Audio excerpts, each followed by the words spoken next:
Graphing piecewise defined functions. In this section, we're going to graph a piecewise defined function. How are piecewise functions and their graphs different from any other function? Well, a piecewise function is a function that is a combination of one or more functions. Now, the rule for a piecewise function is different for different parts or pieces of the domain. Here, for example, we have here a group of students and their class, freshman class, sophomore, junior, and senior. And the rule here is that for the number of hours, if you have between 0 and less than 30 hours, you're considered a freshman. And if you have 30 hours but less than 60 hours, so between 30 but less than 60, you're considered a sophomore. And if you have 60 hours but less than 90, in other words, you have up to 89 hours, then you're considered a junior. And anything from 90 hours or more, you're considered a senior. So, I mean, yes, it says all the way up to 120, but technically, you know, with college, you can take as many courses as you want to your heart's desire. So, yeah, you're just going to remain at senior status. There's no other class that goes beyond that. But my point here is you have a rule for each group. You had to have a certain amount of hours to fit into that group. If we were to graph that, each piece here, the freshman, the sophomore, the junior, the senior, what you're going to see is a graph that looks like so. And notice it sort of forms that steps, or that's why they call it the step function, because it looks like stairs. Well, recall that anything from 0 up to 29, not including 30, okay? That's why you have an open circle at 30. You're considered a freshman. Then once you get 30, you jump up to being a sophomore. You're going to remain a sophomore all the way up to you get to 59, not 60. When you get 60, you jump up to a junior, remain a junior all the way until you get about 89 units. Once you get 90 units, you jump up to a senior, and as I stated before, for a senior, you are one who has 90 or more credit hours. And so here's a real world example of how piecewise function consists of different parts or pieces in the domain, and they are not continuous there over its domain, but it does show you the relationship of how a graph can be formed with several pieces. Now let's actually graph a piecewise defined function. So this one consists of two pieces or two parts. So the best way to think of it in terms of graphing it, so for the first one here, you have negative 2x plus 5. That's just a regular linear equation where you're going to plot it by plot the y-intercept of 5. So go 0 and up 5. From that point, use your slope of negative 2 to rise and run to your next point. So that would be a fall down of 2 and a run of 1 to the positive side. That'll take you to your next point. And that will be your graph. But I don't want that whole entire graph. I'm only going to keep the graph from 2 2 to numbers that are less than 2. So x is less than or equal to 2. So I'm going to keep all the numbers that are smaller than 2 up to 2, including 2. So that will be a colored in circle. Okay, so anything above 2 from 2 on, like 2 point whatever to 3, 4, 5, and so forth, we don't want that part of the graph. Only numbers that are less than or equal to 2. So let's go ahead and graph just that part of the graph. So again, that is the line of y equals negative 2x plus 5. It has a y-intercept of 0 and up 5. From that point, you're going to use your slope to rise and run to your next point. So first, plotting my y-intercept, that's going to be 0 and up 5. And then from that point, I'm going to fall down 2, run 1. But now I don't want all the parts of that line. And notice here I drew a little asymptote here, vertical asymptote. That was just, you can use that as a guide if you like. And where do you get that from? If you look here, this tells you basically how much of that graph you're going to keep anyway. It's going to be starting from 2 all the way and go to negative infinity. So here's my graph if I were to draw a line through that graph. But I don't want all the whole line there. I only want the point that would be from 2, where this line is, and keep going all the way up to the negative infinity direction. So once we draw that, and one other way you can find that point, you can evaluate it for that value. I can evaluate it for 2. So remove the x and replace it with a 2.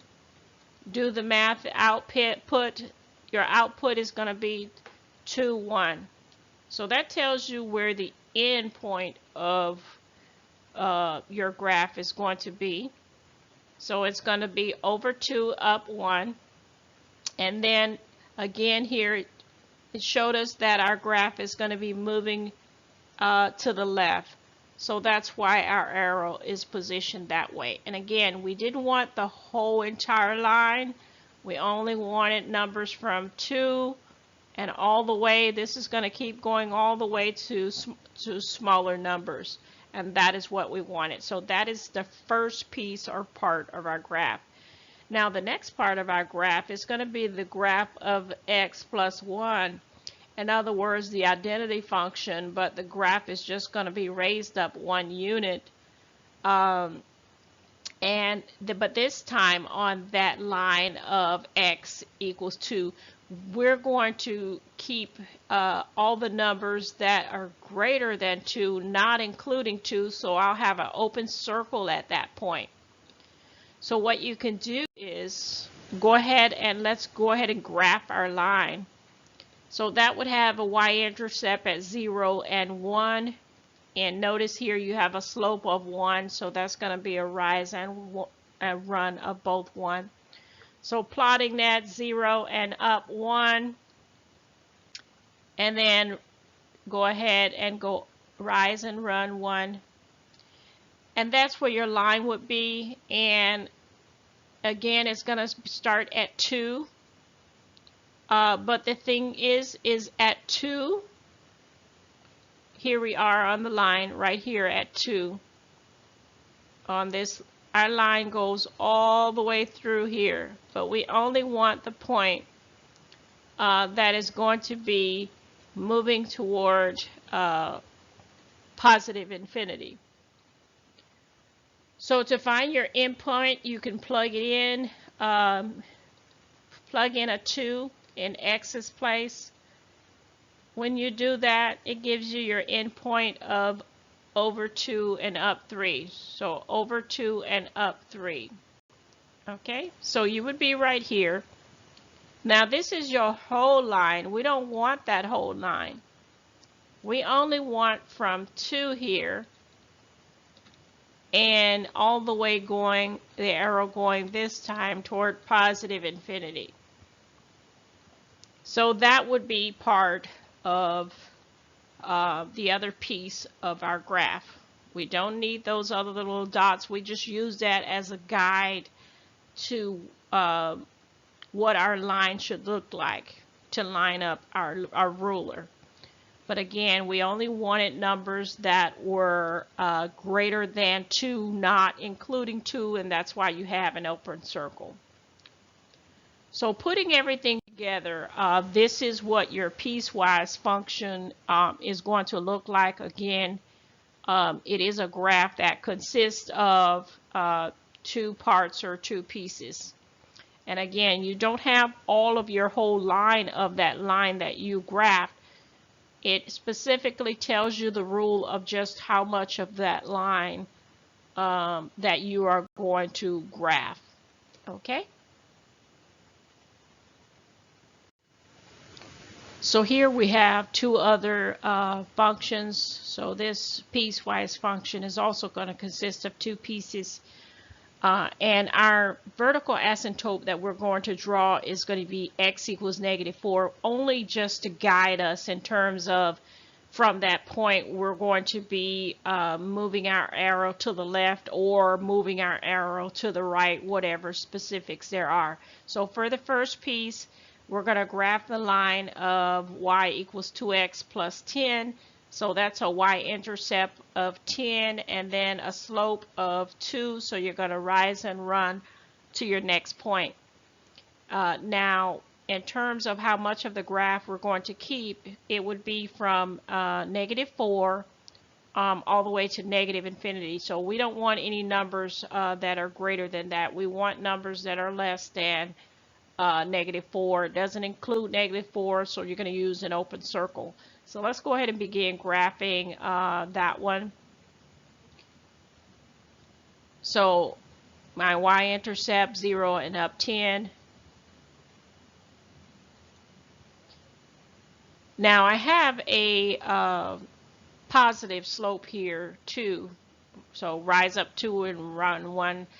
I don't have enough space on my graph to rise up 2, so let's go ahead and do 2 negatives and it'll still equal a positive, meaning I'm going to fall down 2 and then run 1 to the negative side, and that'll still help me with my graph. So there's your graph.